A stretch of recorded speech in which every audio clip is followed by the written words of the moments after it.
Hello Virgo, Sun, Moon, Rising, and Venus signs. Kamusta kayo? Sana po yung nasa mabuti kayong kalagayan. Welcome back po sa Star Tarot.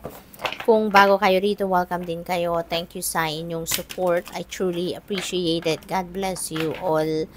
Virgo, pauna mensahe po ninyo, change your life. Ayan, so baguhin nyo na siguro ang buhay ninyo, baguhin nyo na yung routine ninyo, yung ganon, ano. Maaaring madalas kayong may magandang idea, may magandang plano, pero hindi ko nakakapag-take action because maybe you are procrastinating, maaaring nagkukulang kayo ng tiwala sa inyong sarili, mababa yung confidence, yung gano'n, ano. But, merong mga merong mga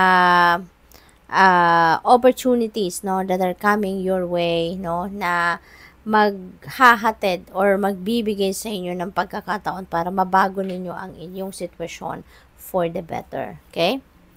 What else? We have Knight of Gabriel. Ayan. So, it's time to take action. So, do not procrastinate anymore, Virgo. Kung ano yung naiisip ninyo, no, nagagawin ninyo, no? Take action now, no? Do not procrastinate anymore. Huwag na kayo magdalawang isip kasi alalahanin ninyo na kapag walang action, walang progress, walang hindi magpo-prosper kung ano man ang ideas ninyo or kung ano man ang iniisip ninyo, 'di ba? Kaya gawa na ninyo ng paraan, no? Kung ano man ang plano ninyo, gawa na ninyo ng paraan na ma-accomplish ninyo 'yan. We have Queen of Ariel. Ayan. So, nurture yourself and those you love. Okay? Sabi dito, there is practical and wise advice na maaaring ma-receive kayo sa ngayon, or baka kayo no, yung mag-a-advise sa ibang tao. Maybe some people are also coming towards you to ask for advice, no? Maaaring ganon ang ganap dyan. Si Queen of Ariel din, ano, this is a very happy energy, very generous siya, very practical and mature. Kaya maaaring isa kayo, no, sa this is your energy. So, maaaring isa kayo sa mga nilalapitan madalas na mga tao, no, para hubingin ng tulong in any form. Peace. Yan. So, maybe this is what you really want. This is what you are seeking, no? At para magkaroon kayo ng kapayapaan, no? Sa inyong dibdib, sa inyong isipan. It's about time now for you to release the past. Maaring ito yung bumabagabag sa inyo. Maaring ito yung kumukuha ng inyong peace, no? Yung inyong nakaraan. So, kung ito yung kumbagang nagra-rub ng inyong peace, I might as well remove it totally from sa buhay ninyo, 'di ba?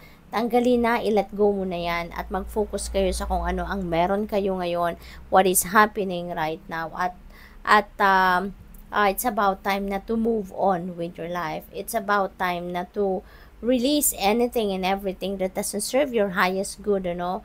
At mag-focus kayo sa kung ano ang nag-unfold sa buhay ninyo at this time. I-release nyo na yan, let go and let God. Okay? So, what else? We have 7 of Gabriel. Ayan, panindigan ninyo, no? Manindigan kayo sa kung ano man ang sa tingin ninyo ay tama. Stand for what you believe in. Stand your ground. Don't allow other people, to run your life. Don't allow other people to dictate you kung ano ang dapat ninyong gawin, because this is your life, no? So you should choose your life in your own terms, 'di ba? Kasi buhay ninyo to, ikaw yung nakakaalam kung ano yung nangyayari sa buhay mo. Ikaw yung mas nakakaalam kung ano din ang kakayanan mo, ano ang magagawa mo para sa ikakabuti, ikakaganda ng inyong sitwasyon, 'di ba? So don't allow other people to run your life. Claim your personal power, no? Virgo. We have 4 of Michael. Ayan. So, pagod kayo. Alam mo, pagod kayo. It's about time na to rest, to relax, no? Maybe, kailangan din ninyo rito ng pahinga talaga kasi aside from physical stress siguro mentally and emotionally stressed out din kayo. Drain kayo, burnout kayo, marami siguro kayong ginagawa. Aside from siguro may mga problema kayong iniisip, no? Physically busy talaga din kayo because maybe marami kayong obligasyon, responsibilidad, mga ganon, trabaho. So, you really need to take a rest. You really need to have some time, no, and do some quiet meditation, Virgo. Okay, that's what you also need right now. Maaari din nakulang kayo sa tulog. Okay, kaya kailangang magkaroon kayo ng oras din, panahon para magkaroon din kayo ng kumpletong tulog or quality sleep. Okay. So, this is timely, Virgo, kasi maaaring meron kayong mga imbitasyon for okasyon. Baka meron ditong imbitasyon para sa mga social gatherings, maaaring merong pagtitipon, reunion, mga ganon, merong kasalan, engagement siguro, no, yung mga ganon. Kaya, rin, no, bigyan din ninyo ng pagkakataon ng sarili ninyo maka-attend kayo sa mga ganon.